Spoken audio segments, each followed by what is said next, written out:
Hello बच्चों, सभी को जय मां सरस्वती। तो आज हम बात करेंगे कि आप बोर्ड की कॉपी, विशेष रूप से हिंदी की कॉपी, आप कैसे लिखें और ऐसा आप लिखें कि आपको 95 प्लस या कहें तो 100 में से 98 नंबर, 99 नंबर तक, या बहुत बच्चे जो है पूरे में पूरा नंबर लेकर के आ जाते हैं।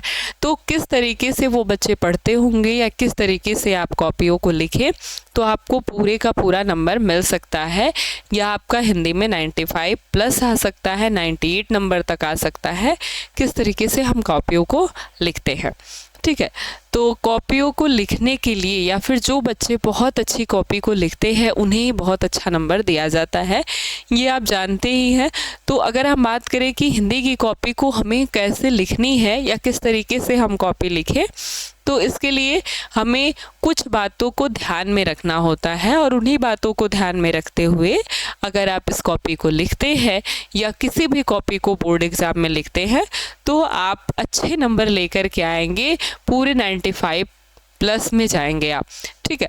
तो कुछ हमारे पास ध्यान देने योग्य बातें हैं जिससे हम हिंदी में अच्छे नंबर लेके आ सकते हैं, जिनमें से आपकी पहली बात होती है लिखावट, या फिर कहें अस्पष्ट लिखना, ठीक है, अस्पष्ट लिखना। अब कुछ लोग कहते होंगे या कुछ बच्चे ऐसे हैं जो इस लिखावट कि इसमें जो मैंने ध्यान देने योग्य में डाला है, इस लिखावट को देख के डर जाते होंगे। उन्हें लगता है कि उनकी राइटिंग तो बिल्कुल अच्छी नहीं है, या फिर उनकी राइटिंग उतनी अच्छी नहीं है जितनी अच्छी होनी चाहिए, तो इसलिए उन्हें कम नंबर मिल जाएगा। तो ये कुछ हद तक ठीक है।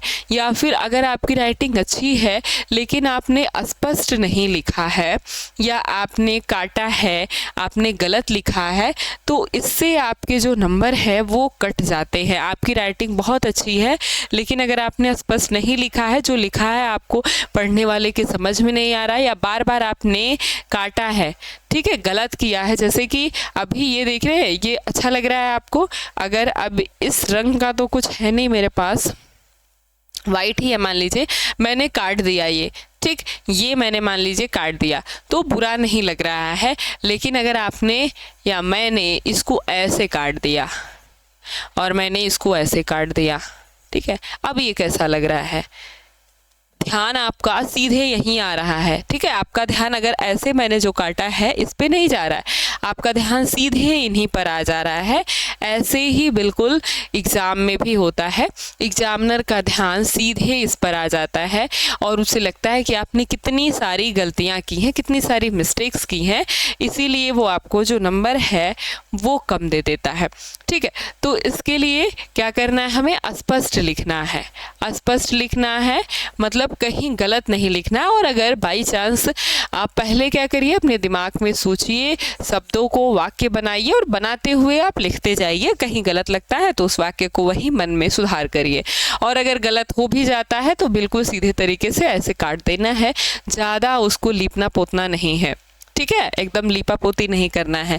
और दूसरी बात होती है मात्रा, या फिर कहे सही शब्द। अगर आपने बार बार गलत किया है, एक दो जगह गलत हो जाता है तो ठीक है, लेकिन कुछ लोग की कहाँ लिखना है और की कहाँ लिखना है इसका फ़र्क नहीं कर पाते हैं, या फिर मात्राएं में ही, या फिर है में, या फिर किसी भी तरीके की वो गलती करते जाते हैं। नहीं लिखना है, कुछ लोग नहीं ऐसे भी लिख देते हैं।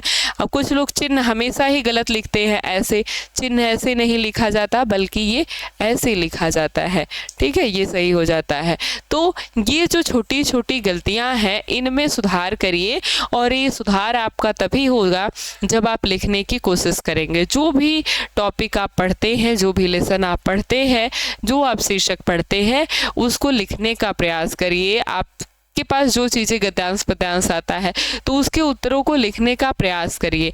आपको साहित्यिक परिचय पूछता है तो उसमें से आप बनाइए कि 5-6 लेखक है, 6 लेखक है या 7 लेखक है मेरे पास, तो मैं इनका आधा, जो भी लेखक है आपके पास उनका 50% या उनमें से आधे लेखकों को जो बार बार पूछे गए हैं या जो थोड़े से प्रसिद्ध है उन लेखों को लीजिए और उनको अच्छे से तैयार करिए। ये नहीं कि 6 है तो आपको लगा ये भी आ सकता है, ये भी आ सकता है, ये भी पढ़ लूँ, वो भी पढ़ लूँ, और सब आपने आधा अधूरा पढ़ करके एग्ज़ाम दे दिया है।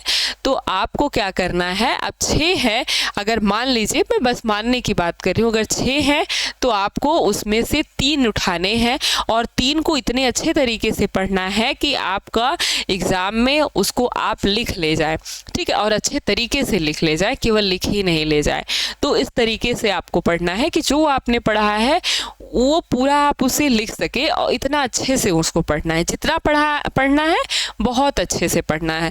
तो आपको क्या करना है, लिखने का प्रयास करना है, और जब आप लिख लेते हैं या बार बार किसी चीज़ को लिखते हैं तो आपका अभ्यास बन जाता है, या बार बार आप सवाल लगाते हैं, इसीलिए आपको बार बार लगाने के लिए दिया जाता है, मैथ लगाने के लिए, ताकि आप बार बार लगाते आपकी हैबिट बन जाए, आदत बन जाए। अगर वैसे या अंक बदल करके वो सवाल आए तो आप उसे लगा ले जाए, अच्छे तरीके से एकदम सही से लगा ले जाए।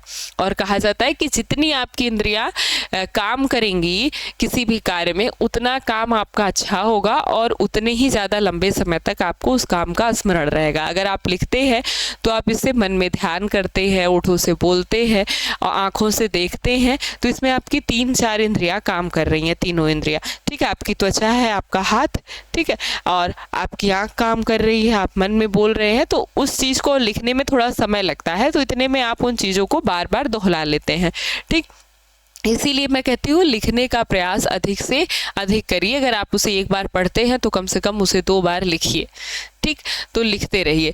अब और एक बात आती है लेखक या कवि, जो भी आपकी किताब में दिए गए हैं, और उनका जो शीर्षक है, लेखक और कवि या फिर उनका जो शीर्षक है, अगर आपने इसको गलत लिख दिया, मान लीजिए जो गद्यांश पद्यांश के क्वेश्चन आते हैं वो, ठीक है, उसमें अगर दे दिया व्याख्या करने के लिए, रेखांकित अंश की व्याख्या दे दिया, या फिर आपसे किसी भी गद्य पद्य की व्याख्या दे रहा है और आप उसमें लेखक को या कवि को गलत लिख रहे हैं, तो संदर्भ में ही पढ़ने वाला संदर्भ जब पढ़ता है तो उसे तो पता होता है ना, चेक करने वाला किस लेसन से लिया गया है, और वो जब संदर्भ पढ़ता है तो वो आपने अगर शीर्षक गलत लिखा है तो वो समझ जाता है कि आपको तो शीर्षक ही नहीं पता है। आपको जब ये पता ही नहीं है कि वो किस लेसन से है, तो आप उसके बारे में जो रेखांकित अंश है वो तो 2 लाइन का 4 लाइन का होगा, लेकिन उससे संबंधित और चीज़ें आप कहाँ से लिखेंगे, कैसे उसकी व्याख्या करेंगे, जब आपको यही नहीं पता है कि किस लेसन का है। और दूसरा, शीर्ष अगर आपको ये नहीं पता है कि वो कैसा लेखक है और कौन सा वो कवि है, तो वो ये समझ जाता है कि आपने पढ़ा ही नहीं है इसको, या आपने अच्छे से नहीं पढ़ा, आपने याद ही नहीं किया है, और जो यहाँ पर कंटेंट दिया गया है पैराग्राफ, उसी के हिसाब से और लेखक और कवि को लिख दे रहे हैं। 2 नंबर तो वो काटता ही काटता है, आपका वो संदर्भ वाला नंबर तो काटता ही काटता है, साथ ही में उसके दिमाग में ये अच्छे तरीके से बन जाता है कि आपने अच्छे तरीके से नहीं पढ़ा है, और फिर आगे उस व्याख्या को भी वो उतनी अच्छे तरीके से नहीं पढ़ता है और आपका नंबर कट जाता है। इसीलिए मैं कहती हूँ कि आप जो लेखक शीर्षक हैं और उससे संबंधित जो लेखक है, कवि है, उसका एक चार्ट बनाइए या उसको अपनी कॉपी में पीछे लिखिए और उसको देखते रहिए। और प्लस शीर्षक जो है, जो भी शीर्षक है उसके अंदर जो कंटेंट दिया हुआ है, आपका जो पार्ट है, उसको इस तरीके से समझ लीजिए या उसमें से कुछ इंपॉर्टेंट शब्द निकाल लीजिए, और उससे आप समझ जाएंगे कि ये किस पैराग्राफ, ये किस शीर्षक से लिया गया है। या फिर आप अगर 2-4 बार उसको पढ़ते हैं तो आपकी किताब में दिया गया आपको अच्छे से पता हो जाएगा कि किस शीर्षक से लिया गया। फिर आपका शीर्षक से जो लेखक संबंधित होगा वो गलत नहीं होगा, क्योंकि आपने पहले ही उसको याद कर लिया है। इसलिए शीर्षक को, उससे संबंधित लेखक को लिखकर याद कर लेना है, और जब किताब पढ़ेंगे आप तो उससे शीर्षक को आपको पता ही चल जाएगा, तो वहाँ से उसको रिलेट करना है। और शीर्षक सही पता रहता है लगभग लोगों को, लेकिन लेखक कवि गलत कर जाते हैं, तो उसका बिल्कुल यही है कि आप या तो शुरुआत में पढ़ते नहीं हैं हिंदी को, लास्ट टाइम में पढ़ते हैं, और इन चीज़ों को आप छोड़ते चले जाते हैं कि क्या हो गया, गलत हो गया, संदर्भ नहीं पढ़ते होंगे, ठीक है। तो बिल्कुल पढ़ा जाता है संदर्भ आपका, और वहीं से आपकी आगे की पढ़ाई का, या आगे आपने पढ़ा है या नहीं पढ़ा है, उसका अनुमान लगा लिया जाता है, ठीक। तो इन 3 चीज़ों का आपको ध्यान रखना है। किन किन चीज़ों का?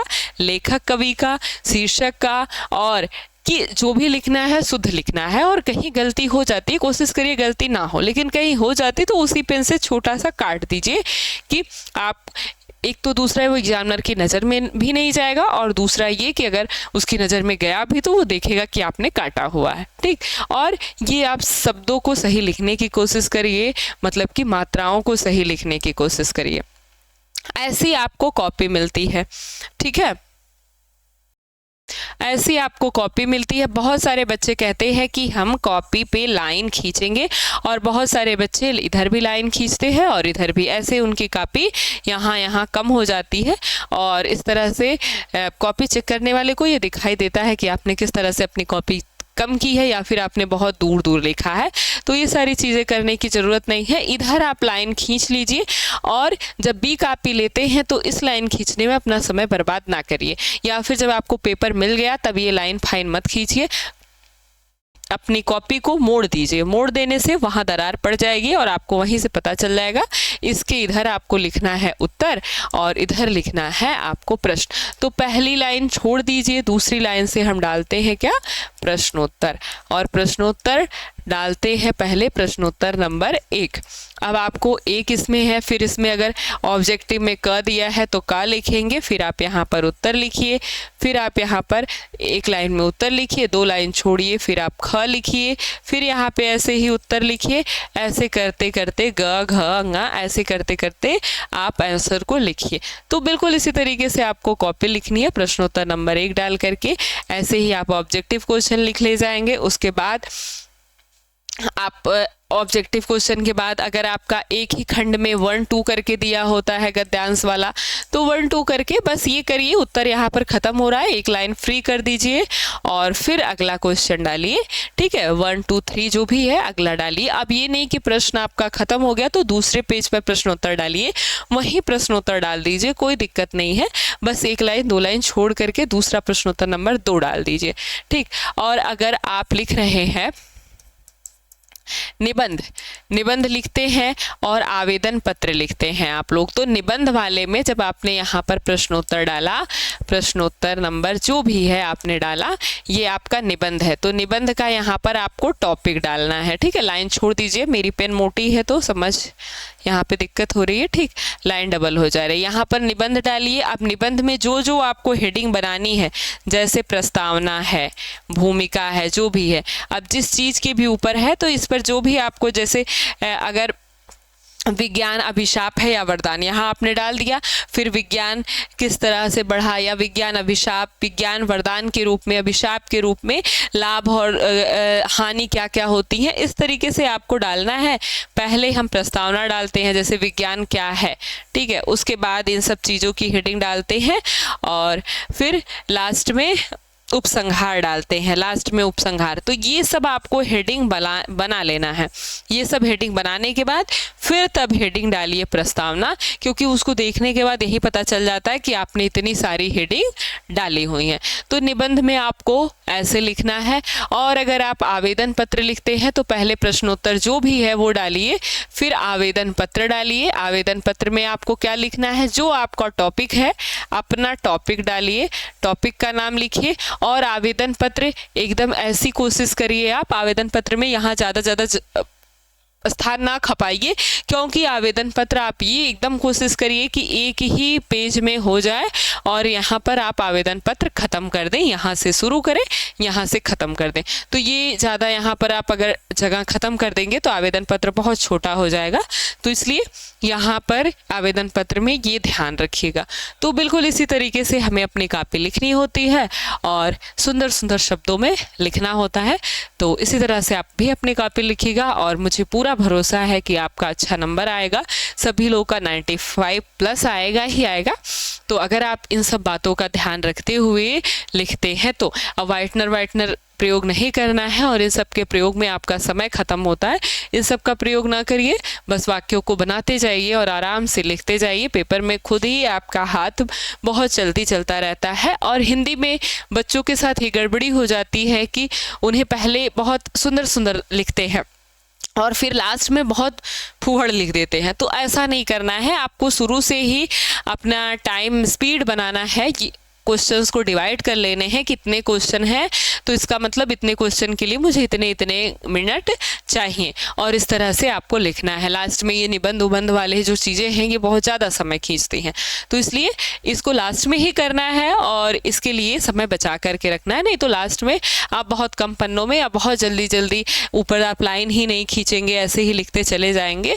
तो शुरू से ही ऐसे ही लिखना है, ये नहीं कि शुरू में बहुत सुंदर लिखने का प्रयास किया और बहुत धीमा लिखने लगे आप। तो शुरू से ही अपनी स्पीड को बनाए रखिए और लिखिए, क्योंकि हिंदी में थोड़ा लिखना पड़ता है आपको, तो इसलिए आराम से लिखिएगा और स्पीड के साथ लिखिएगा। ये नहीं कि शुरू में आपने अच्छा लिखा और लास्ट में आपने खराब कर दिया। ठीक है, तो इन सब चीज़ों का ध्यान रखते हुए आप अपनी कॉपी को लिखिएगा और सभी का अच्छा नंबर आएगा, मुझे पूरा भरोसा है। ठीक, तो चलिए, ये थी हमारी आपसे हिंदी में कैसे लिखा जाए इस पर बात। फिर आगे की चीज़ों पर आगे बात होगी हमारी। ठीक है, तब तक के लिए आप सभी को थैंक यू।